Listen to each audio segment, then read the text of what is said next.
everywhere from the president every 4 years down to who's in your local elections. If you don't say nothing, you'll never be heard. You gotta speak up. I'm proud. I am showing others that I did my civic duty. I would wear my I voted sticker all day. Hello, I'm Mark Ritchie, Minnesota's Secretary of State. Thank you for taking time to watch this video that'll help you know how Minnesota's election and voting system works.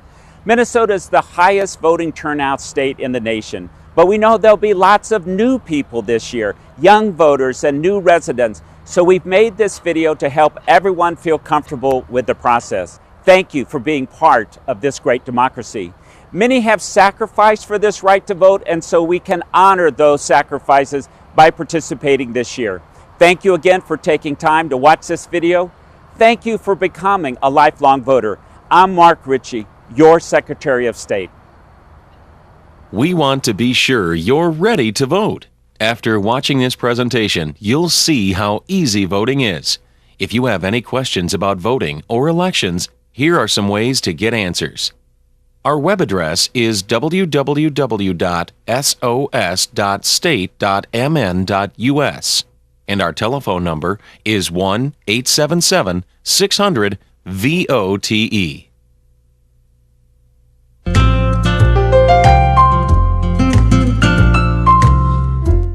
And voting is the way that you tell your government what you want. First, you must register before you can vote for the first time. And you must update your registration if you move, change your name, or have not voted for more than 4 years. Registering just means adding your name and address to the voter list. To be eligible to register, you must be at least 18 years old on Election Day, be a citizen of the United States, have resided in Minnesota for 20 days immediately preceding Election Day, maintain residence at the address given on the registration form, not be under court-ordered guardianship in which the order revokes their right to vote, have not been found by a court to be legally incompetent to vote. If you have been convicted of a felony, the felony sentence must be completed or have been discharged, or known as off paper.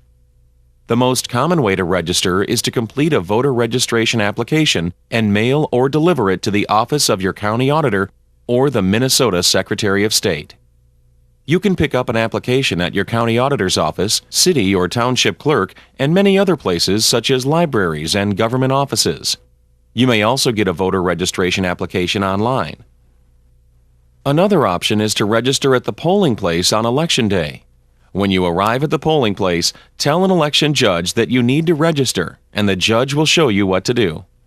If you register at the polling place on Election Day, you'll need to show one of these forms of proof of residence: a valid Minnesota driver's license, learner's permit, or a receipt for either, a valid Minnesota ID card or receipt, a current valid student ID, provided your name appears on a post-secondary education housing list provided by your school, an ID card from a federally recognized tribal group that shows the voter's name, current address in the precinct, signature, and picture, or a notice of late registration sent by your county auditor or city clerk to a current address in the precinct.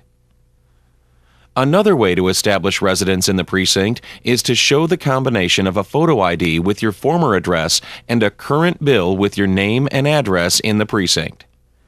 An acceptable photo ID is Minnesota driver's license or Minnesota ID with a former address, U.S. passport, U.S. military ID, student ID from a post-secondary institution in Minnesota, tribal identification card if the card has the voter's name, signature, and picture.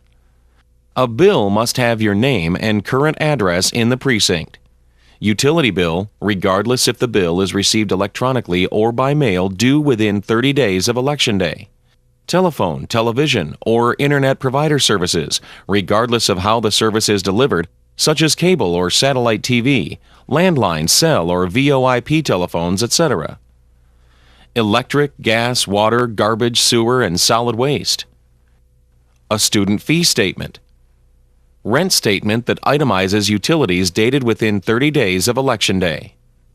If you're already registered but have changed your name or address, you may also establish residence in the precinct if you are shown on the roster at a different address or under a different name in the precinct. Or you can ask another voter who is registered in the precinct or who registers on Election Day without being vouched for to vouch for your residence in the precinct. Also, employees from certain residential facilities may vouch for residents of the facility.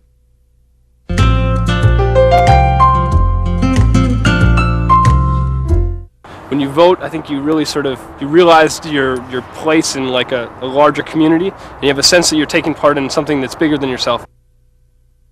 One important thing you'll need to know is where to vote. The state of Minnesota is divided into thousands of precincts. There's just one place to vote for each precinct. An easy way to find your polling place is through the Secretary of State's online polling place finder. All you have to know is your street address. Or you can find out where to vote by calling your city clerk, township clerk, or county auditor. If you register to vote at least 3 weeks before Election Day, you'll receive a postcard in the mail telling you where your polling place is located.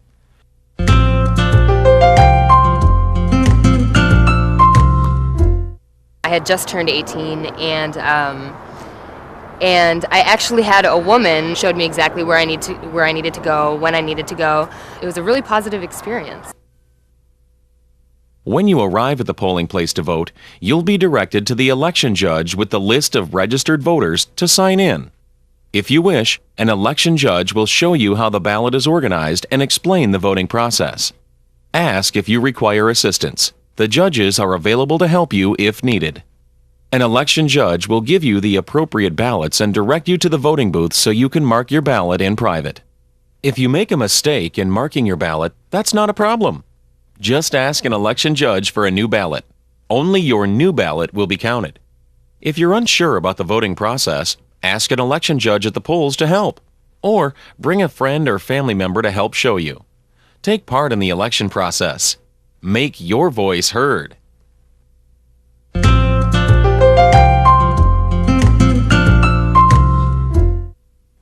We've shown you what you should see in a polling place. There are also some things that you shouldn't see there. One is campaigning, which is not allowed in the polling place or any of a polling place's property if the polling place is on public property. This includes wearing or displaying any campaign messages, literature, or paraphernalia. If you see anything that looks out of order in the polling place, ask to speak with the head election judge right away.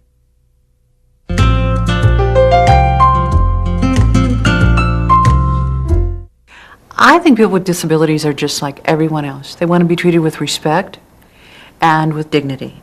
If you have a permanent or temporary disability, you'll be able to vote. Election judges know that many people with disabilities don't require help, but they're there to help you if you ask for assistance. For example, if you're unable to enter the polling place, you may vote from your vehicle with the assistance of 2 election judges from different political parties. They will bring voting materials to you.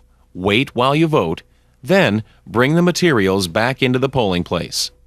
Judges will also be able to help voters with visual impairments. For example, an election judge might help a voter by providing a signature guide or a magnifying glass.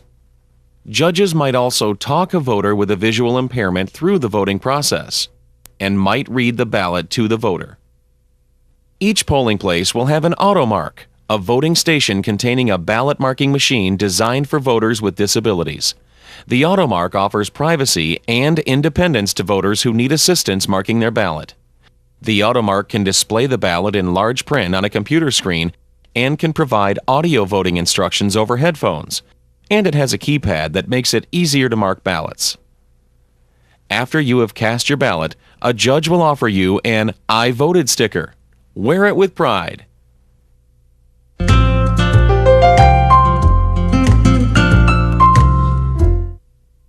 Let's say you won't be able to get to your polling place on Election Day.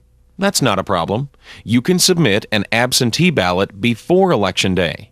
There are 4 acceptable reasons for casting an absentee ballot. You will be out of your precinct on Election Day.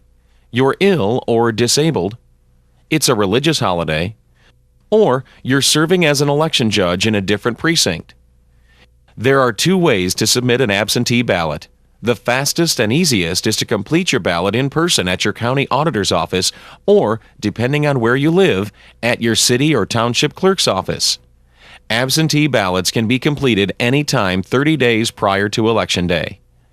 Your county auditor's office will have extended hours on the Saturday and the day before the election to accommodate you if you need to vote by absentee ballot.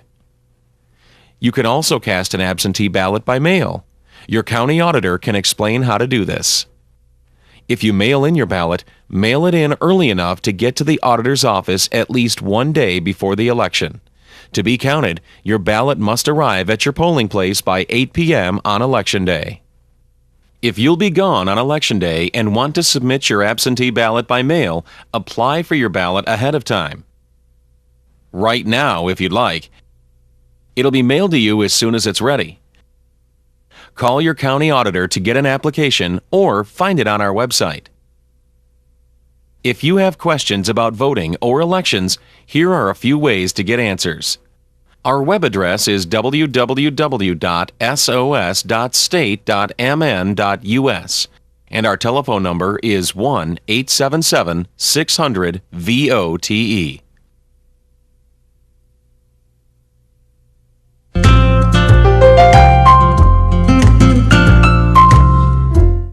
And now, here's a quick review of what we've seen.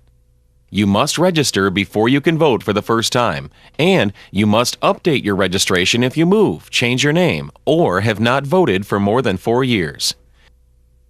You may get a voter registration application online or pick up an application at your county auditor's office or city or township clerk's office. Once you've completed the application, send it to your county auditor's office or the Minnesota Secretary of State's office. You can also register at the polling place on Election Day. If you register to vote at least 3 weeks before Election Day, you'll receive a postcard in the mail telling you where your polling place is located. Or find the location of your polling place by going to the Minnesota Secretary of State's website or by calling your city clerk, township clerk, or county auditor. At the polling place, go to the election judge with the list of voters, get your ballots, and go to a voting booth to mark the ballots. An election judge will give you the appropriate ballots and direct you to the voting booth so you can mark your ballot in private. If you won't be able to get to your polling place on Election Day, you can submit an absentee ballot before Election Day. Valid reasons are that you'll be out of your precinct on Election Day, you're ill or disabled, it's a religious holiday, or you're serving as an election judge in a different precinct. The easiest way to submit an absentee ballot is to complete one in person at your county auditor's office or, depending where you live, your city or township clerk's office. You can complete an absentee ballot anytime 30 days before Election Day. Or you can submit your absentee ballot by mail. Mail your ballot early enough to arrive on time. Voting is easy, and it's your right. Casting your ballot allows you to make your voice heard. Thanks for watching and taking the time to vote. Everyone has their reasons why they should vote, but I think for me it's so that you can stake a claim in your local government and in the federal